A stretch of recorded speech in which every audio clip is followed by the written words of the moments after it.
এই তো সকালে নাস্তাটা বানিয়ে নিচ্ছি। আজকে পরোটা বানাবো, ডাল ভুনা চুলার উপর বসিয়েছি আর ডিমগুলি নিয়েছি। এই আজকে সিম্পল নাস্তা করব আজকে। আসসালামু আলাইকুম, হ্যালো এভরিওয়ান, কেমন আছেন সবাই? আশা করি ভালো আছেন। আলহামদুলিল্লাহ আমিও ভালো আছি। সবাইকে জুম্মা মোবারক। আজকে শুক্রবার, আজকে সারাদিন তো রান্নার ঘরেই কেটে যাবে, কারণ আজকে সকালে একটু ঘুম থেকে উঠতে দেরি হয়ে যায়। আর এইদিকে শুধু রান্নার ঘর থেকে বের হতেই পারি না। এই তো আপনাদের ভাইয়াকে নাস্তা দিয়ে দিয়েছি। এখন যে মেয়ের নাস্তাটা তৈরি করে নিচ্ছি। মেয়ে একটা রুটি খাবে, একটু বড় করে দিয়েছি। আর মেয়ের জন্য যে মাঝখানে একটু ডাউল ভুনা দিয়ে দিলাম আর একটু টমেটো সস দিয়ে দিব। মেয়ে এটা দিয়ে খেয়ে নেবে। এই টমেটো সসটা দিলে মেয়েকে যাই দেন না কেন রুটির ভিতর মেয়ে খেয়ে নেবে। আর এমনিতে কিন্তু ডাল ভুনা দিয়ে খেতে চাইবে না, এখন ঠিকই খেয়ে নেবে এই সসটা দিয়েই। আর কোনো কথাই বলি ভিতরে কী দিলাম সেটা সে দেখবে না, টমেটো সসটা দেখেই দিব্যি মেয়ে খেয়ে নেবে। ডিম দিয়েছি, ডিমগুলো রুটির উপর দিয়ে দিয়েছি। এটা চালাকি, মেয়ের সাথে চালাকি করে মেয়েকে খাওয়াতে হয়, কেয়ার করার। এই যে এখন মেয়ের নাস্তাটা দিয়ে দিব আর আমিও নাস্তাটা করে নেব। নাস্তা করে দ্রুত ঘরটা গুছিয়ে তারপর আবার রান্না। একটু ঘরটা বিছানাটা তুইলা সুন্দর করে ঘরটা গুছাইয়া পড়তে বসবো না। চা নাও। কিছু বলো না, কিছু বলবো না। টিস্যুর উপরে, ওইটার উপরে রাখো না, বার্নিশটা নষ্ট হয়ে যাবে। সব দিছি, যা হয়েছে ওইটুকুতেই খাবা, বেশি চিনি খাওয়া ভালো না। এই তো ঘরে সব কাজ করে তারপর রান্নার ঘরে চলে আসলাম। কোটা বাছা করে নিয়েছি, ইলিশ মাছ বের করে নিয়েছি, করলা কেটে নিয়েছি আর ফুলকপি আলু দিয়ে ইলিশ মাছ দিয়ে রান্না করব। আর শাক কেটে নিয়েছি, এগুলি রান্নাগুলি বসিয়ে তারপর ওই শাকটা ধুয়ে নেব ইনশাল্লাহ। এখানে সব বাটা কষা, হলুদ, মরিচ, ধনিয়ার গুঁড়া, জিরা বাটা, পেঁয়াজ বাটা, রসুন বাটা সব দিয়ে বেটে নিয়েছি। দিয়ে দিলাম, মশলাটা ভালো করে কষিয়ে নেব। মাছটা দিয়ে দিই, মাছটাও কষে যাক, মশলাটাও কষে যাক। এই তো এখানে এখন করলা ভাজিটা বসিয়ে দেব। করলাটা ভাজি এদিকে মাছটা ভেজে থাকুক পাশের চুলায়, আর এই যে এখানে যে করলা কেটে নিয়েছি, করলাটা ভেজে নেব। আর এই যে মাছটা ভালো করে কষিয়ে গেলে তুলে রেখে তারপরে সবজিটা দিয়ে দেবো। ফুলকপি দিয়ে রান্না করব, ফুলকপি আর আলু দিয়ে মাছটা রান্না করব। মাছটা কষানো হয়ে গিয়েছে, এখন এক এক করে মাছটা তুলে নিব। মাছটা তুলে তারপর সবজিটা দেব, না হলে মাছটা ভেঙে যাবে। ইলিশ মাছটা এমনিতে তো নরম মাছ। এটা সবজিটা এখন দিয়ে দিলাম। সবজিটা এখন মশলার সাথে কষিয়ে রান্না করব।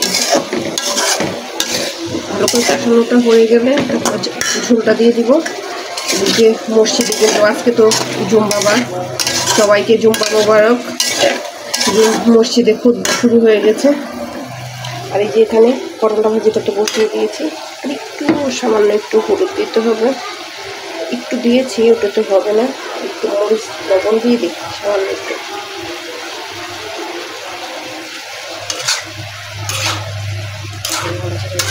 করলা ভাজিতে হালকা বেশি হলুদ হলে না দেখুন কালারটা চেঞ্জ হয়ে যায়, ভালো লাগে না। সামান্য একটু হলুদ দিলেই গোল্ডেন কালার আসবে, সুন্দর লাগবে, দেখতেও সুন্দর লাগবে, খেতেও ভালো লাগবে। আজকে চুলায় কিন্তু গ্যাস নেই, দেখছেন অনেক দিন পর। বেশ মানে কি আন্দোলনের পরে আর গ্যাসের সমস্যা হয়নি চুলায়। আজকে অনেক দিন পর, কালকে সকালেও দেখেছি হালকা একটু কম, কিন্তু আজকে বেশ কম। এই দেখেন, এই যে কেন সমস্যা হচ্ছে এটা বুঝতে পারলাম না। এখন কিন্তু চুলায় সমস্যা হয় না, তারপর এখন আর নতুন করে দেখা দিচ্ছে এখন কী সমস্যা বুঝতে পারছি না। দুদিন ধরেই তো সমস্যাটাই বুঝতে হচ্ছে। ফুলকপিটা পুড়িয়ে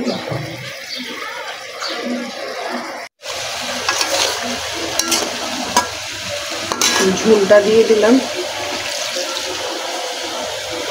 একটু দিতে হবে, অনেকটা দিয়ে দিলাম। মেয়েটা গোসলে যেতে বলেছি, দেখে আসি ঝোলটা দিয়ে মেয়েটা গোসলে গেল কিনা। মাছটা দিয়ে দিই।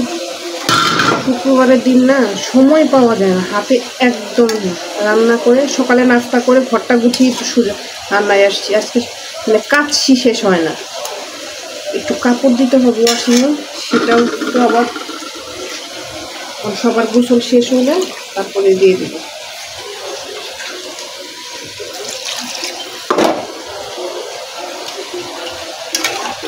একটু সাজবো। আমার মেয়ের ফুলকপি তরকারিটা ভীষণ পছন্দ। সব কিছু খালি পড়ে, তাড়াহুড়া করে কাজ করলে না সব পড়ে যায়। আস্তে ধীরে ঠান্ডা মাথায় কাজ করলে কোনো কিছু হয় না, তাড়াহুড়া করতে গেলেই সব নষ্ট হয়ে যায়। এগুলো সব এখন ধুয়ে ফেলবো, যেগুলো বের হলো শাড়ি পাতি। সে পর্যন্ত আমার পাশে থাকেন, সাথেই থাকেন। আর ভিডিওটা দেখতে দেখতে যদি ভালো লেগে যায় তাহলে একটা লাইক করবেন, কমেন্টস করবেন, সাবস্ক্রাইব করবেন, পাশে থাকা বেল আইকনটা বাজিয়ে দেবেন যেন আমার ভিডিও নোটিফিকেশনটা সবার আগে পেয়ে যান। তো এটা ঢাকনা, একটা বড় ঢাকনা দিতে হবে। আপনারা পুরো ভিডিওটা দেখবেন, ইনশাল্লাহ ভালো লাগবে। আর ভালো না লাগলে কোন জায়গায় কী সমস্যা, কোন টাইপের ভালো লাগে, যে এই ভিডিওটা এই ধারায় করলে কিংবা একটু চেঞ্জ করলে যদি ভালো লাগে তাহলে সেটা আমাকে জানাতে পারেন। কিংবা আপনারা তো আপু ভাইয়া সবাই আমাকে উপদেশ দিতেই পারেন। ভালোবাসার মানুষরা সব ধরনের উপদেশ দিতেই পারে, তাই না? ভালোবাসার মানুষরাই তো সবসময় চায় যেন পাশের মানুষটা ভালো হয়। তা আপনারা তো আমার ভীষণ কাছের মানুষ, আপু ভাইয়া সবাই আছেন, সবাই আমাকে তো ভালো ভালো উপদেশ দিতেই পারে। এখানে যেগুলি বের হলো এগুলি এখন এই যে হালকাতেগুলো বের হয়ে গেছে, এগুলো এখন ধুয়ে নিচ্ছি। আর এই জায়গাটা একটু পরিষ্কার করে নেব। কাজ করতে করতে শুক্রবারে পরিষ্কার করতে হয়, না হলে না। ঢাকনাটা কোথায় রাখলাম, এখন এটা একটু হালকা ঢেকে দিই, রান্নাটা হতে থাকবো। আর এইদিকে সব গুছিয়ে নিই। আবার শাকটা কেটেছি, শাকটাও তো ধুতে হবে। এই দুটো হয়ে গেলে এক চুলায় ভাত দেবো, আর আরেক চুলায় শাকটা ভাজি করে দেবো, ব্যাস রান্নাটা হয়ে যাবে। এই তো আমার মাছ রান্নাটা হয়ে গিয়েছে, এখন এটা নামিয়ে নিব। আর এখানে যে শাকটা তেলের উপরে দিয়ে দেবো,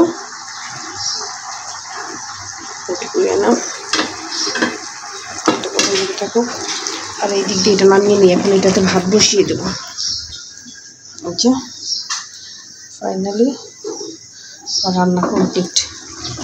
চুলাটা বন্ধ করে দিলাম, ভাতটা বসিয়ে দিলাম। এখন ভাতটা তৈরি দিতে খুতবা শেষ। আপনাদের ভাইয়া তো অল্প সময়ের ভিতরে চলে আসবে। খুতবা শেষ হলে তো নামাজ পড়তে খুব একটা সময় লাগে না ছেলেদের। এদিকে আমি গোসলও করে নিই, নামাজও শেষ করে নিই। আমি ভাত এদিকে তো মোটামুটি গোছানো হয়ে গিয়েছে, শাকটা তেলের উপর দিয়েই আমি দ্রুত গোসলে চলে যাবো। এসে আপনার ভাইয়া এসে যদি দেখে নামাজে আসি তাহলে আর কোনো সমস্যা নেই। আর এমনিও রাগ করবে না, জানে শুক্রবারকে রান্না দেরি হতেই পারে। আজকে তো সিম্পল রান্না করেছি, তো ওইরকম কিছু করিনি। আমাকে তাও যে শাক রান্না, শাক কোটা মাথায় এই শাকটা তো বেছে নেওয়াটাই কষ্টকর, এটা কুট করতেই সময় লেগে গেছে। এই তো পেঁয়াজটা বাদামি রং হয়ে আসছে, এখন শাকটা দিয়ে দিব। এই যে শাকটা দিয়ে দিলাম, এখন শাকটা ভাজি হয়ে গেছে, আমি দ্রুত গোসলে চলে যাব। এই তো গরম পানিটা নিয়ে নিলাম। এখন গরম পানি, দেখুন শীত পড়েছে না, গরম পানি ছাড়া গোসল করেই নামাজে চলে যাব। এই তো নামাজ পড়ে এসে খেতে বসে গেছে আপনাদের ভাইয়া, আর আমার মেয়ে খেয়ে ফেলেছে। বলছি তোমরা খেয়ে নাও, আমি নামাজ পড়ে খাবো। আপনাদের ভাইয়া দেরি করতে চেয়েছে, কিন্তু বললাম যে তোমরা খেয়ে নাও, সব কিছু রেডি করে দিয়েছিলাম, ওরা খেয়ে নিয়েছে। এখন আমি যে নামাজ পড়ে এসে আমি খেতে বসলাম। আজকের দুপুরে মেনু তো এই ছিল, আজকের মজাদার খাবার। এখন খেয়ে নেই। তাহলে আজকের মতো এই খাবারের টেবিল থেকেই বিদায় নিচ্ছি। দেখা হবে নেক্সট ভিডিওতে। সে পর্যন্ত সবাই ভালো থাকবেন, সুস্থ থাকবেন, আমার পাশে থাকবেন, আমাকে সাপোর্ট করবেন। আসসালামু আলাইকুম, আল্লাহ হাফিজ।